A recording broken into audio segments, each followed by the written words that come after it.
Malam itu gelap dan suram. Hujan turun deras tanpa ampun, memukul atap-atap rumah kecil di sebuah kampung di pinggiran kota. Petir menggelegar di langit, menerangi sejenak jalanan yang sepi. Genangan air mengalir seperti anak sungai di sepanjang jalan, tanah bercampur lumpur yang licin. Andri, seorang pria berusia awal 30-an, berjalan terhuyung-huyung di tengah dinginnya malam. Jas hujan tipis yang ia kenakan tak mampu melindungi tubuhnya dari basah kuyup. Di tangannya tergenggam sebotol minuman keras, sisa dari pesta kecil bersama teman-temannya di warung pinggir jalan. Hidup Andri belakangan ini penuh dengan kekacauan, pekerjaan serabutan yang tak pernah jelas, keuangan yang kian menipis, serta kebiasaan buruknya yang tak kunjung hilang, mabuk-mabukan. Di rumah istrinya, Risma selalu menunggu dengan perasaan campur aduk antara cemas, marah, dan putus asa. Mereka baru menikah setahun lalu, namun kebahagiaan yang dulu mereka impikan kini terasa begitu jauh. Risma sering bertanya-tanya dalam hati bagaimana lelaki yang ia cintai berubah sedrastis ini. Malam itu tak berbeda dengan malam-malam sebelumnya. Andri pulang larut dengan langkah yang berat dan pikiran yang kabur. Ia bahkan hampir tersungkur beberapa kali saat kakinya terpleset di jalanan berlumpur. Kepalanya berputar-putar dan tubuhnya terasa ringan, seperti melayang tanpa arah. "Ah, cuma rumah," gumamnya pelan, seakan menenangkan dirinya sendiri dalam benaknya yang mabuk. Ia berpikir hanya perlu sampai ke tempat tidur, lalu semuanya akan baik-baik saja. Sesampainya di rumah, Andri mendorong pintu depan yang tidak terkunci. Hawa hangat dari dalam rumah menyambutnya, meski kesunyian membuat suasana terasa ganjil. Ia tak mempedulikannya. Matanya hampir tertutup sepenuhnya saat ia menyeret langkahnya melewati ruang tamu yang gelap. Hanya ada satu bola lampu kecil yang menyala redup di sudut ruangan, memberikan cukup cahaya untuk melihat bayangan perabotan rumah. Andri berjalan menuju kamar yang ia yakini sebagai miliknya. Tapi malam itu entah karena pengaruh alkohol atau pikirannya yang benar-benar kacau, ia salah langkah. Alih-alih masuk ke kamar tempat istrinya tidur, ia membuka pintu kamar lain yang terletak di sebelahnya. Kamar itu adalah milik Burani, ibu mertuanya, yang tinggal bersama mereka sejak suaminya, Pak Yadi, bekerja sebagai penjaga malam di sebuah pabrik. Di dalam kamar, Burani tidur pulas di tempat tidur kayu yang sederhana. Angin dingin dari celah jendela membuat ia meringkuk di balik selimut tebal. Ia tak menyadari kehadiran Andri yang masuk tanpa suara, dengan napas berat dan langkah gontai. Bagi Andri, kamar itu tampak seperti tempat peraduannya sendiri. Tanpa berpikir panjang, ia melemparkan tubuhnya ke atas kasur, menghempaskan kepalanya ke bantal yang empuk. Selimut hangat segera ia tarik, menutupi tubuhnya yang dingin akibat hujan. Di bawah pengaruh alkohol, ia tak merasakan apapun selain keinginan untuk tidur. Pikirannya kosong, hanya ada kegelapan yang membungkus seluruh kesadarannya. Ia bahkan tak menyadari bahwa ada orang lain di tempat tidur itu. Burani, yang setengah terbangun karena gerakan Andri, membuka matanya perlahan dalam kebingungan dan kantuk yang masih menempel. Ia mengira itu adalah suaminya, yang mungkin pulang lebih awal dari biasanya. "Pak Yadi, kok dingin banget sih?" gumamnya tanpa membuka mata sepenuhnya, lalu menarik selimut lebih erat dan kembali tertidur. Di sisi lain, Andri bergumam tak jelas, mengeluarkan suara rendah yang tidak bisa dimengerti. Malam itu berlalu tanpa ada yang benar-benar sadar tentang apa yang sedang terjadi. Hanya derai hujan di luar yang menjadi saksi bisu atas kesalahan yang akan membawa dampak besar keesokan harinya. Pagi mulai menyapa kampung kecil itu. Cahaya matahari perlahan menerobos celah jendela, membangunkan kehidupan yang tersembunyi di balik tirai gelap malam. Ayam jantan berkokok nyaring, disusul gemericik air yang mulai terdengar dari rumah tetangga yang bersiap memulai aktivitas sehari-hari.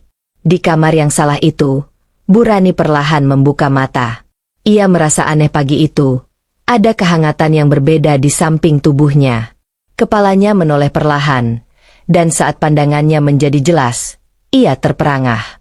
Sosok yang terbaring di sampingnya bukanlah Pak Yadi, suaminya, melainkan Andri, menantunya sendiri.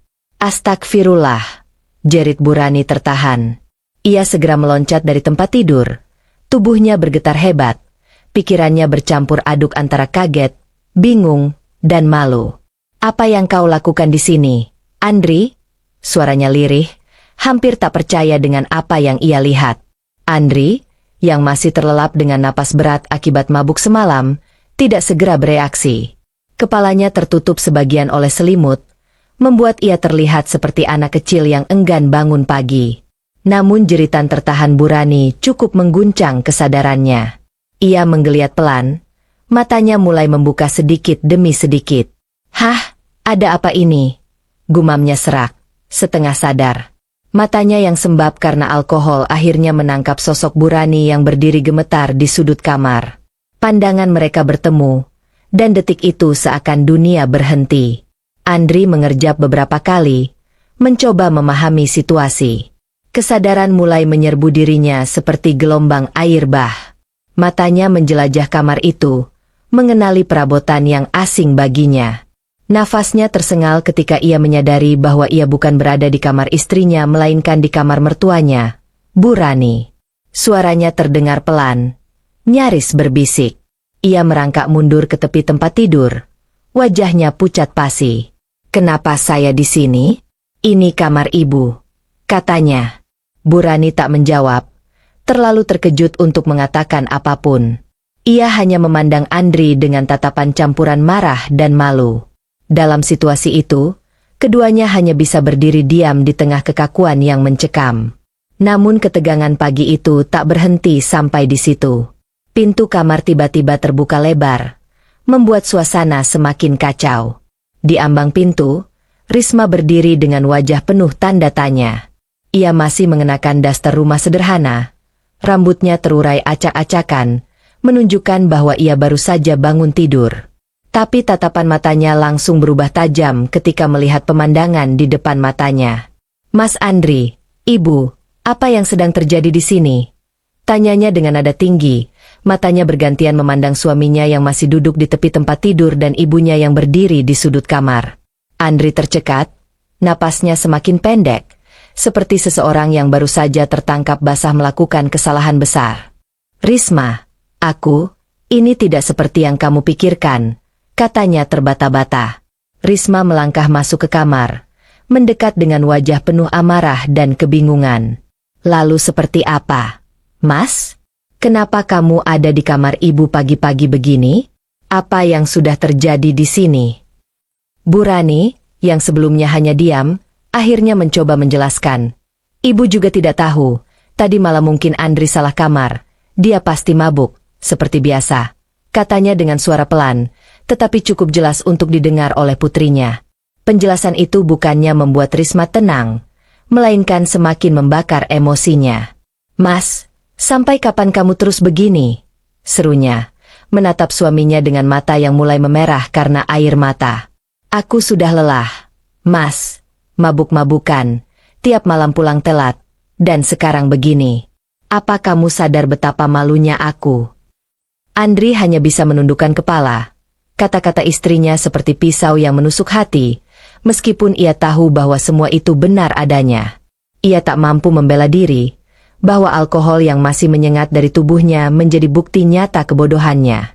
Malam itu, di luar kamar, suasana semakin tegang. Pak Yadi, yang baru pulang dari kerja malam, mendengar keributan dari kamar. Ia segera berjalan mendekat. Wajahnya terlihat lelah tetapi penasaran.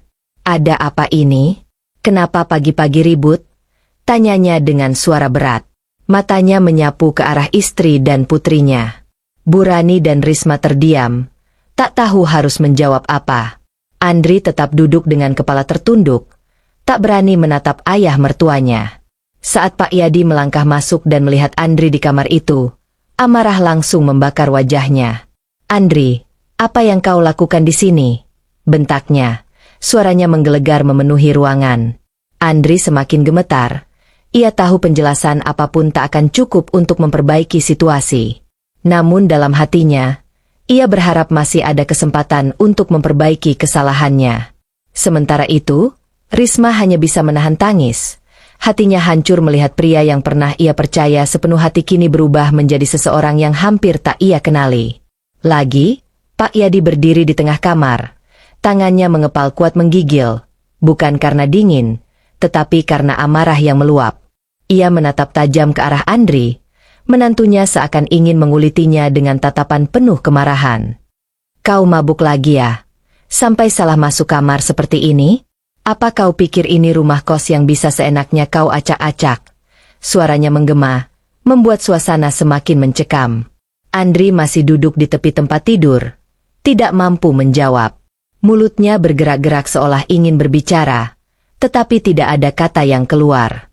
Ia merasa tubuhnya berat, bukan karena mabuk yang tersisa, tetapi karena rasa malu dan penyesalan yang menggunung. Risma, yang berdiri di belakang ayahnya, berusaha meredam emosinya sendiri. Ia tahu suaminya salah, tetapi melihat ayahnya yang sudah sepenuhnya murka, ia merasa harus menjadi penengah. "Pak, mungkin kita bisa bicara baik-baik. Ini cuma salah paham," katanya meski suaranya terdengar bergetar. "Salah paham?" Pak Yadi memutar badannya, menatap putrinya dengan kening berkerut. "Lelaki ini masuk ke kamar ibumu tengah malam, dan kau bilang ini cuma salah paham. Risma, kau terlalu baik untuk seseorang seperti dia." Bu Rani, yang sejak tadi diam karena tidak ingin memperkeruh keadaan, akhirnya bersuara. "Sudah, Pak. Ini tidak seperti yang kita kira. Andri pasti tidak sengaja. Ia mabuk dan salah kamar," katanya, mencoba meredakan suasana meski hatinya sendiri diliputi rasa malu. Namun Pak Yadi tidak terima begitu saja. Tidak sengaja? Atau tidak kebiasaan mabuknya sudah keterlaluan? Dia tak hanya mempermalukan dirinya sendiri, tapi juga seluruh keluarga kita. Bentaknya, suaranya kembali mengguncang ruangan kecil itu. Andri akhirnya memberanikan diri untuk berbicara, meski suaranya terdengar berat dan parau. "Saya minta maaf, Pak. Saya tahu ini salah saya, dan saya benar-benar menyesal. Saya akan berubah. Saya janji," katanya, memohon pengampunan dengan tatapan penuh rasa bersalah. Pak Yadi tertawa sinis. "Berubah janji? Berapa kali kau sudah mengatakan hal itu? Apa janji-janji MU ada artinya? Sekarang kau sudah melukai hati anakku, dan sekarang kau mencoreng harga diri keluargaku." Risma tidak bisa menahan emosinya lagi. Air mata mulai mengalir di pipinya. "Mas, kenapa kau terus seperti ini? Aku sudah cukup sabar menunggu kau berubah. Tapi kenapa kau masih terus melakukan hal yang sama? Kau berjanji akan berubah, tapi ini malah semakin buruk," kata Risma dengan suara yang penuh dengan kekecewaan. Andri menatap istrinya. Hatinya pecah melihat kesedihan di mata Risma. Ia ingin meraih tangan Risma dan memeluknya. Namun ia tahu ia tidak pantas. Ia tidak pantas meminta pengertian lebih dari itu. Sementara itu, Pak Yadi berdiri diam. Matanya yang tajam memandang Andri tanpa rasa kasih. Ia merasa dikhianati, tidak hanya sebagai ayah dari Risma, tetapi juga sebagai kepala rumah tangga yang selama ini memberi segalanya bagi keluarga ini. "Risma, kalau dia gagal lagi, saya tak akan segan mengusirnya dari rumah ini. Kamu harusnya tahu lebih dulu bahwa kebahagiaanmu lebih penting daripada menjaga seseorang yang tidak bisa menjaga dirinya sendiri," Pak Yadi berkata dengan nada yang sangat tegas. Andri merasa hancur mendengar kata-kata itu. Namun ia juga tahu ia tidak punya hak untuk mengubah keputusan apapun. Ia sudah terperosok terlalu dalam, dan kali ini ia tak yakin bisa keluar dengan mudah. Apakah ia layak untuk diberi kesempatan lagi? Atau apakah ini akhirnya titik terendah dari semua kegagalannya? Dalam keheningan yang panjang itu, Bu Rani perlahan menghampiri Andri dan meletakkan tangan di pundaknya, mencoba memberikan sedikit penghiburan. "Andri, kami ingin kamu berubah, tapi kamu harus buktikan itu. Jangan hanya mengucapkan kata-kata. Lakukan sesuatu yang nyata," katanya. Andri mengangguk pelan, menatap mata Bu Rani dengan penuh penyesalan. Ia tahu ini adalah kesempatan terakhirnya. Namun apakah ia bisa berubah? Dan apakah keluarganya masih mau memberinya kesempatan? Semua itu tergantung pada apa yang ia lakukan setelah ini. Terima kasih sudah menonton hingga akhir. Jika kalian suka dengan cerita kali ini, jangan lupa untuk like, subscribe, dan aktifkan notifikasi agar kalian tidak ketinggalan cerita seru berikutnya. Sampai jumpa di video selanjutnya. Semoga hari kalian selalu penuh kebahagiaan dan keberkahan. Wassalamualaikum warahmatullahi wabarakatuh.